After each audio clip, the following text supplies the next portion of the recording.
내가 틀릴 수도 있습니다. 비온 나티코 린데블라지움. 과거라는 목줄. 26살 때 에스파냐에서 고독을 견디다 절박한 마음으로 15분 동안 명상을 시도했던 일은 그 당시 제가 예상했던 것보다 더 큰 의미가 있었습니다. 그때 저는 당면한 불안감과 허무감을 달랠 무언가를 원했을 뿐이었습니다. 그 순간 즉각적인 평안을 얻고자 멋모르고 시도해본 것에 불과했지만 더 깊게 들어간다면 어떻게 될지 궁금해지게 만드는 시도였습니다. 제 안에서 속삭이는 현명한 목소리를 더 듣고 싶어졌습니다. 내면의 목소리에 귀를 기울였다고 해서 무슨 엄청난 각성을 했다거나 특별한 정신 상태에 도달했다는 뜻은 아닙니다. 다만 정신없이 휘몰아치는 생각의 소용돌이에서 잠시 벗어났지요. 그것만으로도 놀라운 해방감을 느꼈습니다. 생각이 온전히 사라지진 않았지만 더는 그 속에 매몰되진 않게 된 것입니다. 마치 한 발짝 물러나서 제 마음을 지켜볼 수 있게 된 것 같았죠. 그러자 내가 생각을 하는 것이지 내가 곧 생각과 같은 것은 아니라는 것을 깨달았습니다. 물론 생각 그 자체가 문제는 아닙니다. 하지만 떠오르는 생각을 모두 무의식적으로 인지하고 무비판적으로 자신과 동일시한다면 심각한 문제입니다. 수행하지 않은 정신에서는 흔히 일어나는 일이죠. 우리의 정체성과 생각이 불가분의 관계라고 느끼는 것 말입니다. 긍정적 사고를 권장하려는 게 결코 아닙니다. 그럴 생각은 추호도 없습니다. 개인적으로는 긍정적 사고가 대단히 효과적이라고 보지도 않습니다. 무조건 긍정적으로 사고하려고 노력하는 것은 일시적인 눈속임에 머무르기 쉽습니다. 그럼 아예 아무 생각도 하지 않으려고 애쓴다면 어떨까요? 그럴 수만 있다면 얼마나 좋겠어요. 하지만 불가능하다고 감히 단언합니다. 우리 뇌는 애초에 부정형으로, 즉 무언가를 없애는 방향으로 사고할 수 없습니다. 다만 생각하지 않을 수는 없다고 해도 생각을 내려놓는 법을 배운다면 앞으로의 삶에 이루 말로 닿을 수 없을 만큼 유익할 것입니다. 그렇다면 꼬리에 꼬리를 물고 이어지며 우리를 끊임없이 괴롭히는 생각을 어떻게 내려놓을까요? 일단 관심을 다른 데로 돌려야 합니다. 생각이 일어나도록 부추기는 유일한 요소는 바로 우리의 관심입니다. 꽉 쥐었던 주먹을 활짝 편다고 상상해 봅시다. 이 동작은 어떻게 우리가 생각이든 물건이든 내려놓고 보내줄 수 있는지 고스란히 보여줍니다. 잠깐이라도 힘주어 붙들고 있던 무언가를 내려놓는 간단한 행위로 상상 이상의 효과를 거둘 수 있습니다. 가령 나를 계속해서 괴롭히던 고민 대신 호흡처럼 덜 복잡한 신체 활동으로 관심을 의식적으로 돌린다면 내면의 혼란에서 잠시 벗어나 여유를 찾는 동시에 치유 효과도 누릴 수 있죠. 어쩌면 다음의 방법이 여러분을 도울 수 있을지도 모릅니다.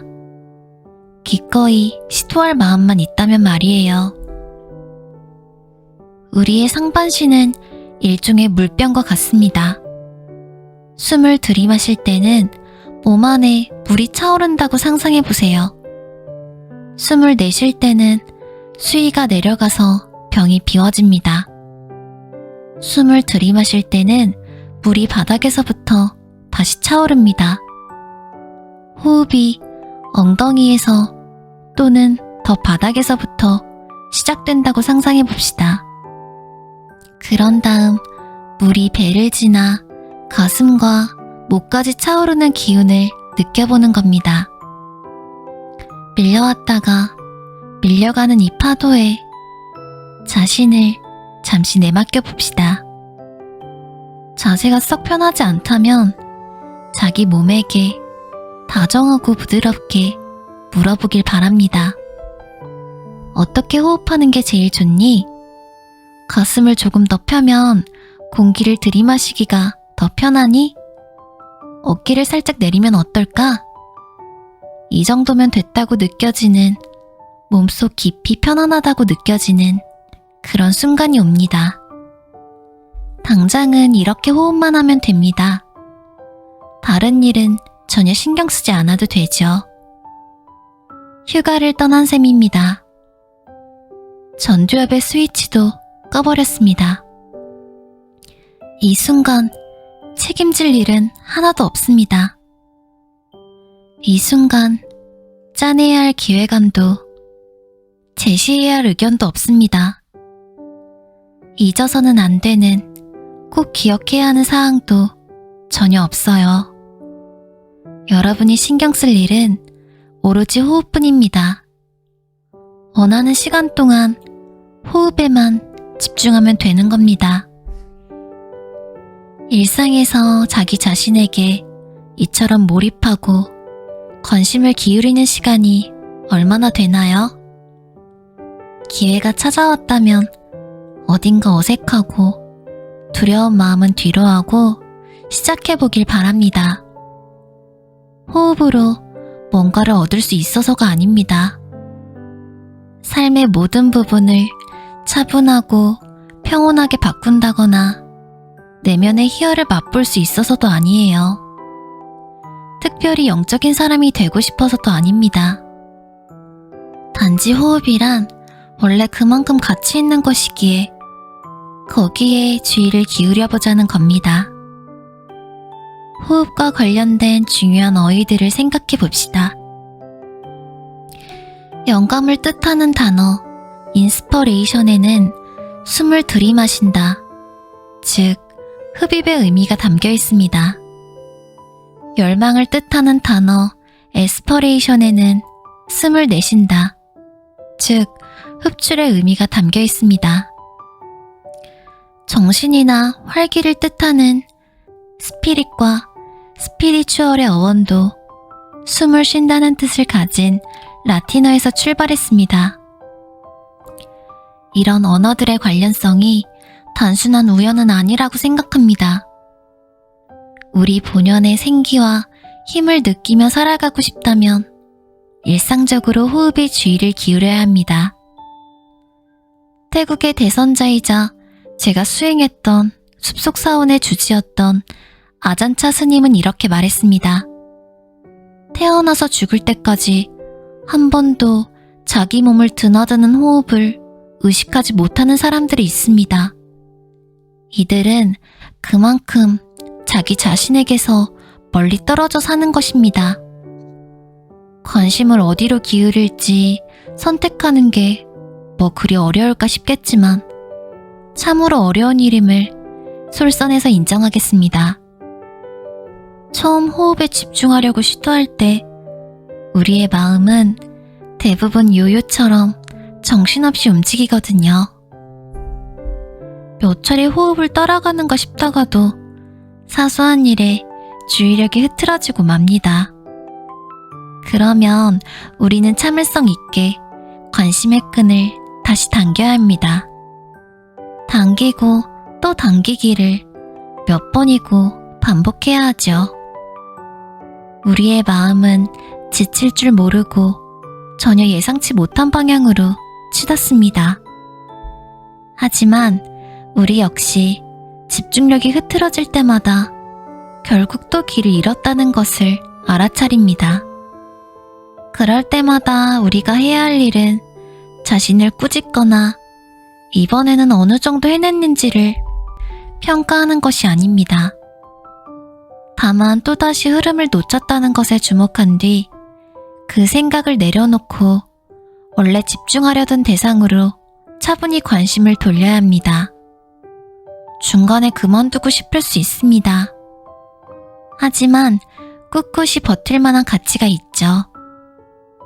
호흡에 집중할 수 있게 된다는 건 개개인의 삶에선 별로 돋보이지 않는 몸짓일지라도 인류의 집단적 알아차림이라는 진화적 측면에선 꼭 필요하고도 귀중한 단계이기 때문입니다. 태고적부터 어느 종교에서든 차분히 내면의 귀를 기울여야 한다고 강조해왔습니다. 그 중요성은 불교나 명상에만 국한된 것이 아닙니다. 오히려 이것은 인간답게 존재하기 위한 일입니다. 우리는 누구나 생각을 내려놓을 능력이 있습니다. 관심을 어디로 돌릴지, 또 우리에게 해를 끼치는 일에 얼마 동안 관심을 기울일지 선택할 능력도 있죠. 여러분에게도 당연히 그런 능력이 있습니다. 다만 약간의 연습이 필요할 뿐입니다. 그 잠재된 능력을 무시하거나 아예 잃어버린다면 우리의 삶은 여태까지 몸에 깊게 밴 행동과 관점에 좌우됩니다.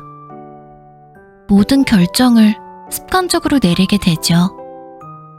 이를테면 과거에 목줄이 묶여 끌려다니는 것이나 마찬가지이죠.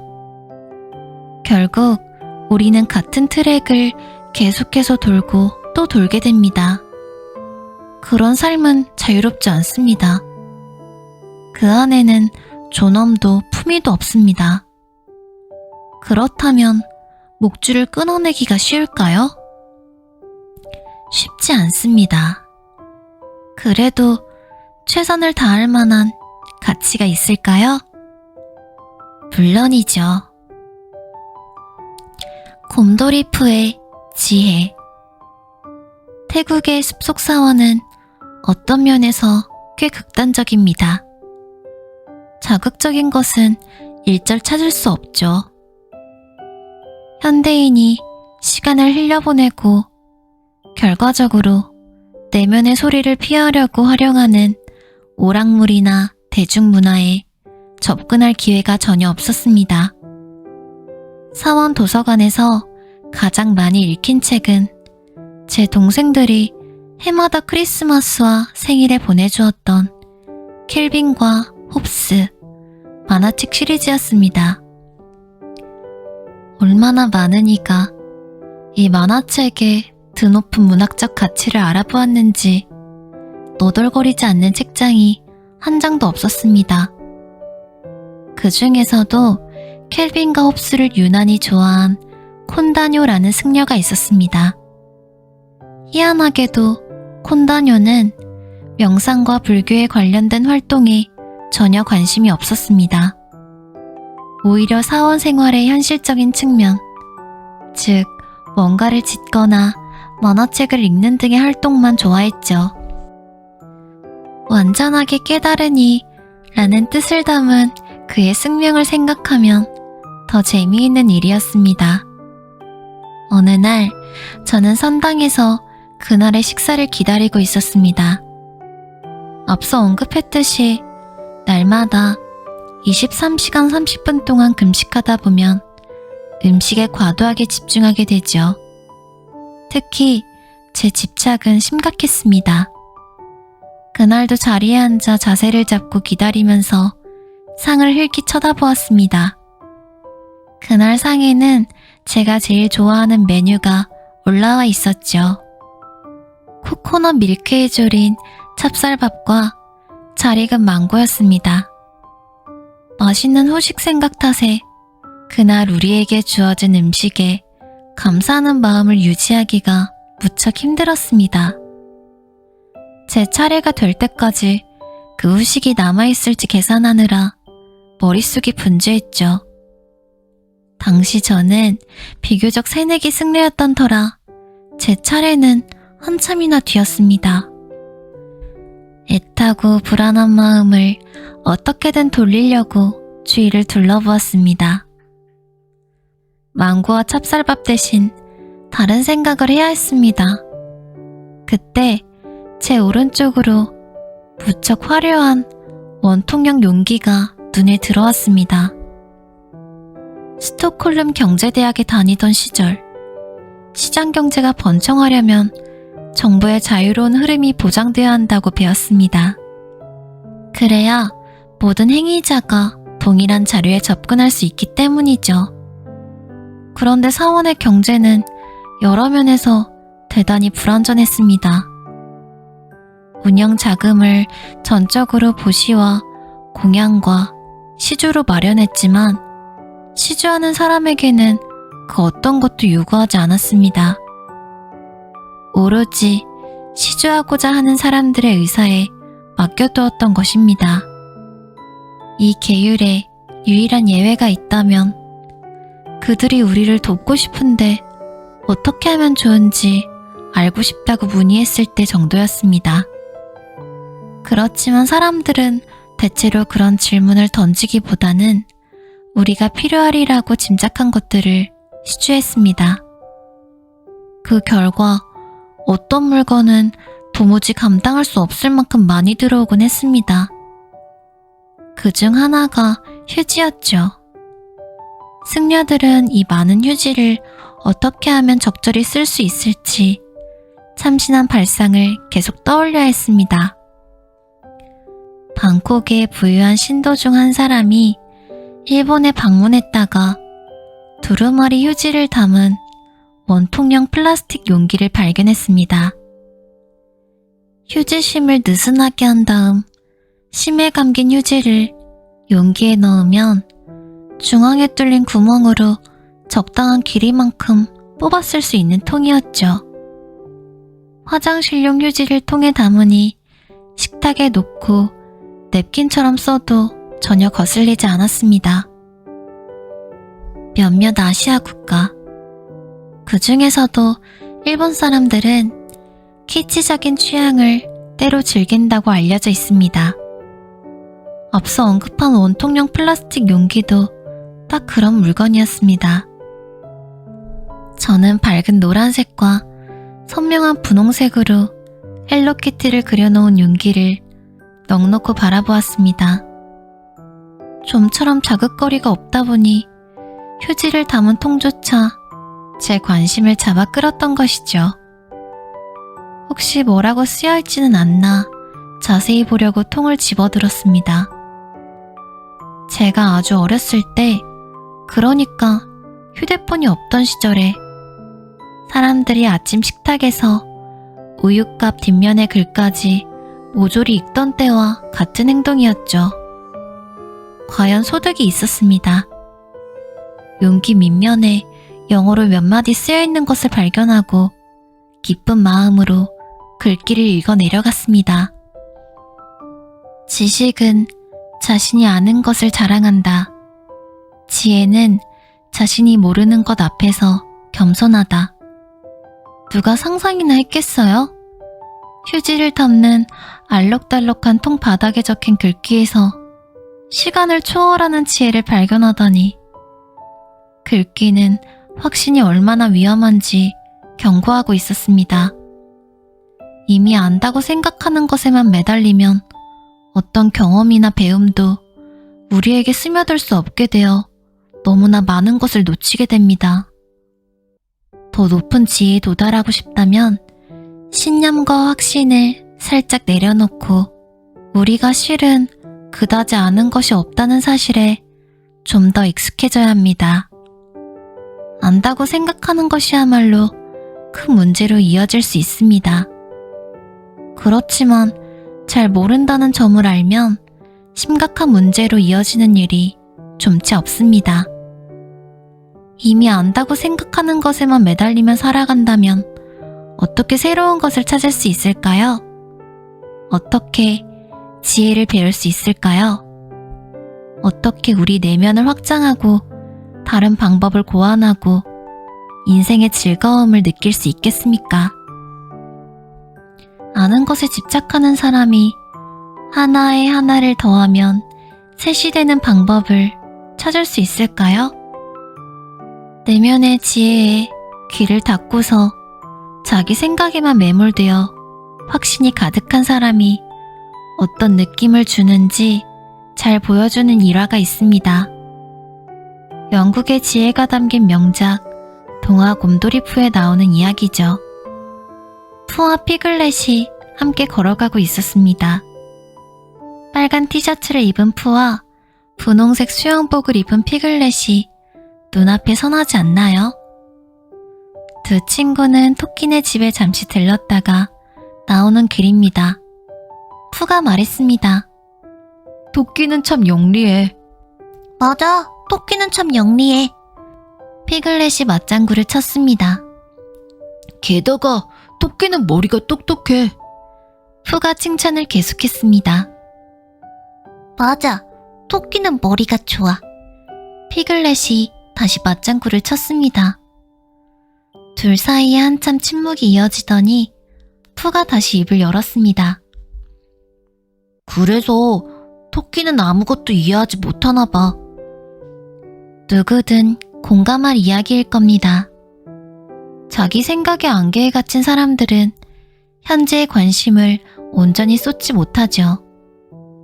생각은 이리저리 뻗어나갈지언정 그들의 시야는 극히 좁습니다. 토끼는 머리가 좋고 영리할지도 모릅니다.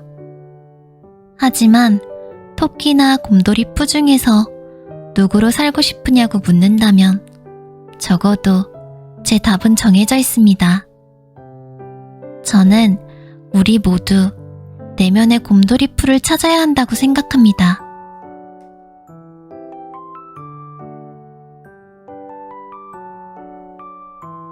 푸처럼 눈을 동그랗게 뜨고 감각과 마음을 깨우고 매 순간의 새로움을 알아차리며 세상 속으로 나아가야 합니다. 자기가 이미 안다고 생각하는 것들에만 매달리는 토끼 같은 사람과 대화할 때면 별로 즐겁지 않습니다. 그런 이들은 바로 앞에 앉아 있으면서도 제 말에 좀 제 귀를 기울이지 않는 것 같아요. 마치 제 말이 끝나자마자 뭐라고 대답할지 궁리하느라 바빠 정작 내용에는 관심이 없는 것처럼 느껴집니다. 실제로 제가 무슨 이야기를 했든 보고서라도 되는 듯 계속해서 평가하고 검토하고는 그들의 세계관에 들어맞는 생각이나 관점만을 인정해주죠. 그런 관계에서는 전혀 마법 같은 일이 일어나지 않아요. 달리 말해서 그런 사람들과 같이 있으면 따분하게 그지없죠. 반대로 우리에게 관심을 기울이고 호기심 어린 눈빛으로 귀를 기울이는 사람에게 마음을 터놓을 땐 얼마나 좋은지요. 잠시라도 제 입장에서 생각하고 뒤를 받쳐주는 사람이 있다는 건 참으로 든든합니다. 그와 같은 경청은 그 자체로 치유 효과가 있습니다. 그렇게 들어주는 사람을 만났을 때 우리는 자기 자신의 모습을 새롭게 발견하게 되죠. 와, 나 좀 봐. 그동안 내가 생각하거나 느끼거나 믿는지도 몰랐던 것들을 말하고 설명하고 공유하고 있잖아. 아무런 편견이나 판단 없이 귀를 기울이면 다른 사람은 둘째치고라도 먼저 자기 자신을 더 잘 이해할 수 있게 됩니다. 이 이야기를 꼭 기억하기 바랍니다. 언젠가 필요할 날이 올 테니까요. 지금쯤 다들 눈치채셨겠지만 저는 옛날 이야기를 아주 좋아한답니다. 어디서 유쾌한 이야기인지 모르겠지만 어쨌든 들려주고 싶군요. 어느 날 어떤 남자가 산을 오르기 시작했습니다. 중턱쯤 올라간 남자의 눈에는 앞으로 닥칠 절벽이 얼마나 가파른지가 잘 보였습니다. 유일하게 있는 길은 비좁고 비에 젖어 미끌미끌하게까지 했습니다. 게다가 길 한가운데 유난히 둥글고 반들거리는 돌이 있었죠. 하지만 남자는 그 돌을 미처 못 보고 그만 밟아버렸습니다. 순식간에 남자는 절벽 쪽으로 미끄러져 떨어졌습니다. 남자는 뭐라도 붙잡으려고 필사적으로 두 팔을 허우적거리다가 천만다행으로 절벽 바위 틈에서 수평으로 자란 작은 나무를 가까스로 붙잡았습니다. 남자는 나무를 꽉 잡고 버텼습니다. 남자는 지금껏 영혼이나 내생에 대해 생각해 본 적이 단 한 번도 없었습니다. 막연한 종교적인 믿음조차 가진 적이 없었죠. 시간이 꽤 흘렀습니다. 나무를 꼭 붙잡은 남자의 두 팔에서 천천히 힘이 빠져나가기 시작했습니다. 두 팔은 이제 조금씩 떨리고 있었죠. 발 아래로는 500m 낭떠러지가 펼쳐져 있었습니다. 마침내 남자는 더 버티기 어렵다는 걸 깨달았습니다. 겁이 덜컥 난 남자는 하늘을 쳐다보며 확신없이 머뭇머뭇 말했습니다. 저기요 하느님, 내 말 들리세요? 당신이 진짜로 존재한다면 나를 좀 도와줄 수 있나요? 잠시 뒤 하늘에서 깊고 위험 있는 목소리가 들려왔습니다. 나를 불렀느냐? 널 도와줄 수 있다만 반드시 내가 하라는 대로 해야 한다. 남자가 말했습니다. 뭐든 말씀만 하세요. 하느님이 답했죠. 손을 놓아라. 남자는 몇 초 동안 생각하더니 다시 말했습니다. 거기 누구 다른 분은 없나요? 저는 이 남자에게서 저 자신을 봅니다. 저 역시 확신에 사로잡혀 있을 때는 딱 저렇게 행동하거든요. 절대 이 생각을 내려놓을 수 없어. 왜냐하면 그게 옳으니까. 누구나 이러한 논리에 빠지곤 합니다. 우울하고 무기력할 때는 더욱 특정 신념에 지나치게 집착하게 됩니다. 그런 생각이 우리를 얼마나 해칠 수 있는지, 또 해로운 생각을 믿을 때 얼마나 큰 정신적 고통을 자초할 수 있는지 간과하기 쉽습니다. 그런 사실을 책에서 읽었던 기억이 떠올라도 다음 순간 우리는 고개를 젓죠. 그래, 뭐 그럴듯하게 들리네. 하지만 이 생각은 절대로 내려놓지 않을 거야. 이게 사실이니까, 이게 옳으니까. 그 순간 이미 좁아져 버린 자신의 관점에선 그게 사실입니다. 의심할 여지도 없이 옳아요. 하지만 그 확신이 우리에게 어떤 영향을 끼치고 있습니까? 내려놓기는 어쩌면 제가 배운 가장 중요한 가르침일 겁니다. 내려놓기의 지혜는 참으로 심오합니다. 내려놓을 수 있을 때 얻는 것은 끝이 없죠. 우리를 쓸모없는 존재라고 느끼게 하고 외로움과 두려움을 부르는 생각들을 내려놓는 순간 힘을 잃습니다. 설사 그 생각이 옳다 하더라도요. 물론 말은 쉽고 실천은 어렵습니다. 하지만 가장 내려놓기 어려운 생각이 결국엔 우리에게 가장 해로울 수 있다는 사실을 깊이 들여다보길 바랍니다. 모든 것은 너에게서 시작한다. 사랑은 터놓고 이야기하기가 무척 어려운 주제입니다. 타인을 향한 사랑이든 자신을 향한 사랑이든 민감하긴 마찬가지예요.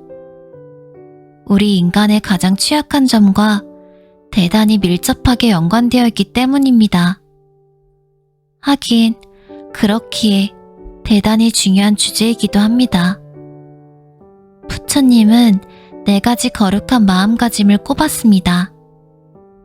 이는 불법을 수호하는 신인 범천의 거주처를 뜻하는 브라흐마 위하라라고 불리는데, 이 마음가짐을 온전히 갖춘 사람은 비록 속세에 몸담고 있어도 범천의 세계에 머무는 것과 다를 바 없기 때문입니다.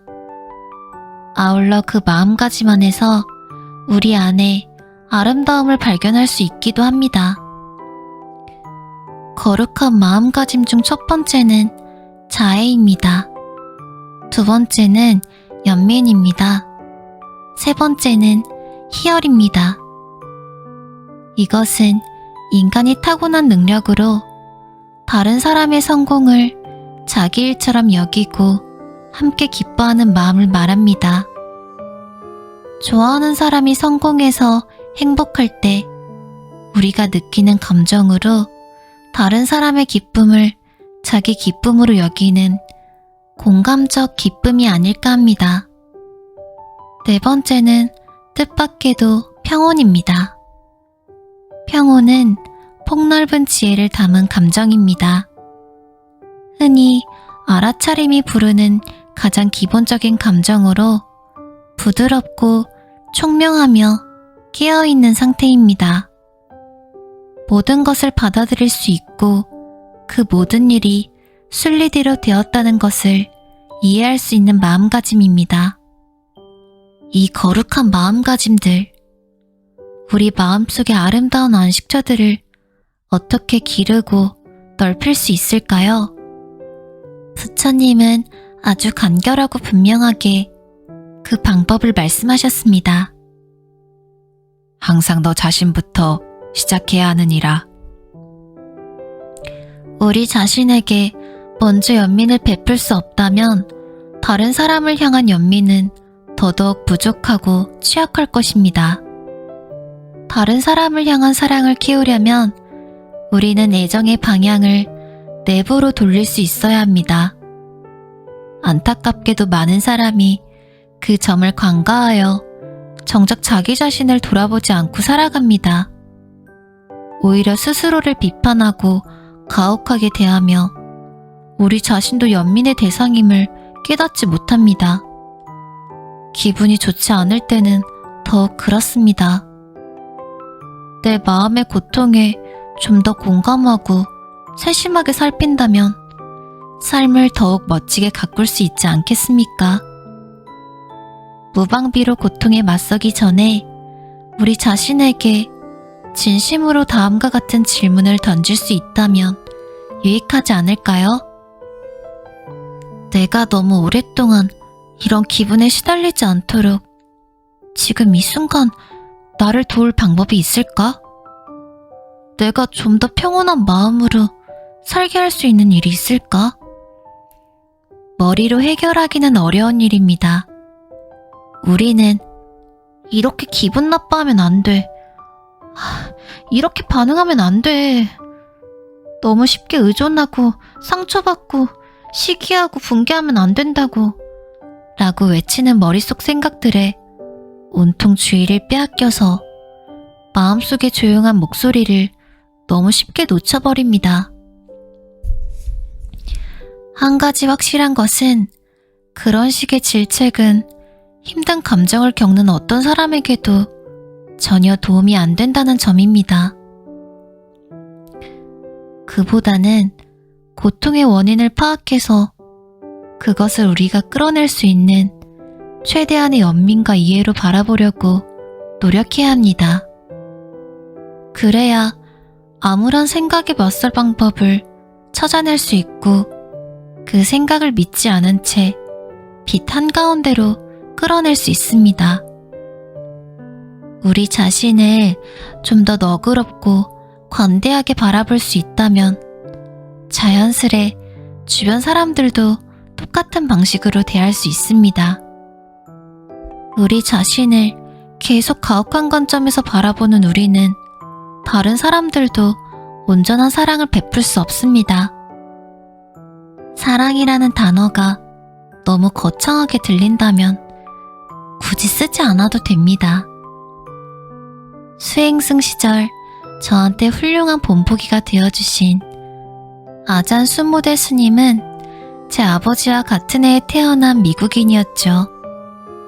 스님은 사랑 대신에 몰혐오라는 단어를 즐겨 썼습니다.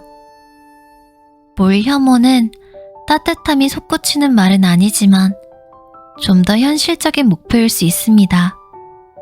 그렇다면 어떻게 혐오에서 벗어날 수 있을까요?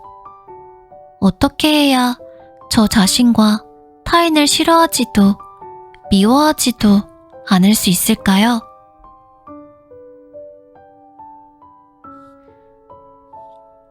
사람들은 흔히 스스로를 너무 부족하다고 여기는 탓에 자신에게 연민을 베풀지 못합니다. 그런 감정적 보살핌을 받을 자격이 없다고 생각하는 것입니다. 하지만 사랑받을 자격이 있다고 느낄 때까지 마법처럼 그런 마음이 들 때까지 기다린다면 영원히 기다려야 할 수도 있습니다.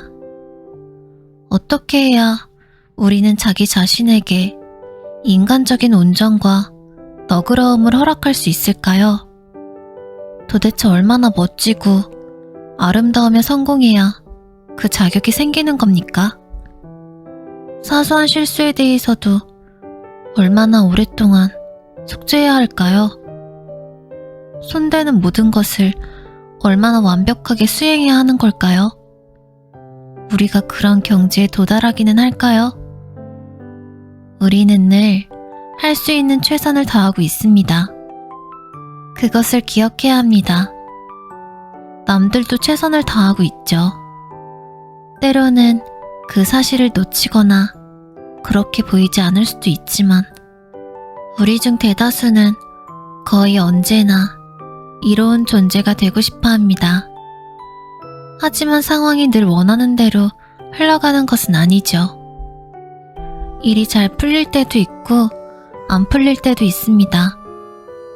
그럼에도 우리가 최선을 다한다는 사실을 항상 염두에 두고서 우리 자신과 주변 사람들을 바라볼 때 삶은 달라집니다.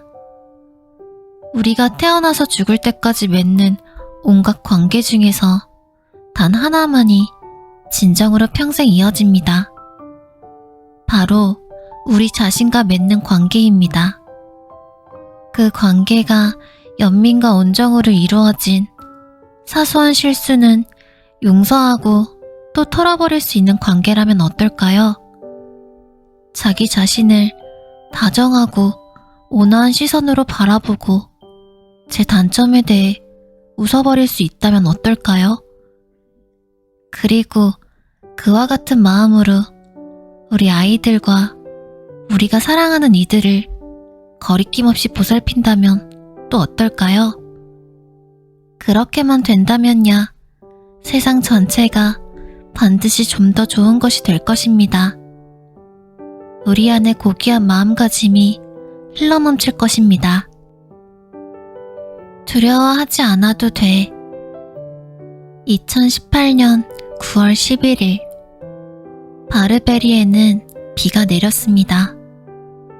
저는 전쟁터로 향하는 군인처럼 비장한 각오로 신경과 병동에 들어섰습니다. 침착하게 진료실 문을 여는데 저를 둘러싼 세상이 뒤집힐 수도 있다는 생각에 두려움이 확 밀려들었습니다. 몸의 이상을 감지한 뒤 곧장 병원에 갔고 여름 내 몇 가지 불쾌한 검사를 받았습니다. 의료진은 제 혀를 바늘로 찌르기도 하고 몸의 여러 부위에 전기 충격을 주기도 했죠. 뭔가 심각한 문제가 생겼다는 의심은 점점 확신으로 굳어졌습니다. 구글에서 제 증상을 검색해봤으므로 일어날 수 있는 최악의 시나리오를 알고 있었습니다. 마음 깊은 곳에서 준비를 하라는 신호가 왔습니다. 의사는 검사 수치들을 덤덤히 알려준 뒤 잠시 뜸을 들였습니다. 그리고는 결코 전하고 싶지 않은 사실을 제게 말하려는 듯 힘겹게 입을 열었습니다. 비온, 모든 징후가 ALS를 가리키네요. ALS, 근위축성 측색경화증, 일명 루게릭병으로 알려졌죠. 최악의 시나리오였습니다. 타블로이드판 신문에선 이를 두고 악마의 질병이라고 떠들기도 합니다. 근육이 약해져서 결국 숨쉴 기운마저 없어지는 질병입니다. 현대의학으로는 ALS를 치료할 방법이 없어서 흔히 불치병으로 여겨집니다. 이 병을 진단받으면 3년에서 5년 정도 살 수 있다는 글을 위키피디아에서 읽었다고 말하자 의사가 대답했습니다. 당신의 경우엔 1년에서 5년 사이로 봅니다. 이 글을 쓰는 현재 1년하고도 9개월이 흘렀습니다. 저는 삶이 동시에 두 가지 국면으로 흘러간다는 점을 서서히 깨달았습니다. 개인적 차원에서 검사 결과는 저를 거칠게 강타했습니다. 절망과 충격에 오장육부가 갈갈이 찢기는 것 같았죠. 목 놓아 울고 싶었습니다. 그와 동시에 제 안의 다른 부분은 너무나 담담하게 새로운 현실을 조심스럽게 열린 눈으로 마주했습니다. 저항하지도 않았습니다. 이상하긴 했지만 딱히 낯설진 않았습니다. 제 안에 의지할 무언가가 여전히 남아있었던 것입니다. 늘 끼어있으면서 현실에 절대 맞서지 않는 부분. 바로 알아차림이었습니다. 의사는 자기 본분에 충실했고 감정적으로도 현명했습니다. 벼락이라도 맞은 듯 정신없는 저를 배려해서 아주 친절하고 사려 깊게 설명해 주었죠. 저는 어떻게든 마음을 다잡고서 중요한 정보를 놓치지 않도록 의사의 말을 휴대폰에 녹음했습니다. 앞으로 벌어질 일에 관한 의사의 설명을 듣고 나서 저는 진료실을 나왔습니다. 뒤에서 문이 닫히자마자 정신이 아득해졌습니다. 후들거리는 다리로 간신히 버티면서 친구인 나비드에게 전화를 걸었습니다.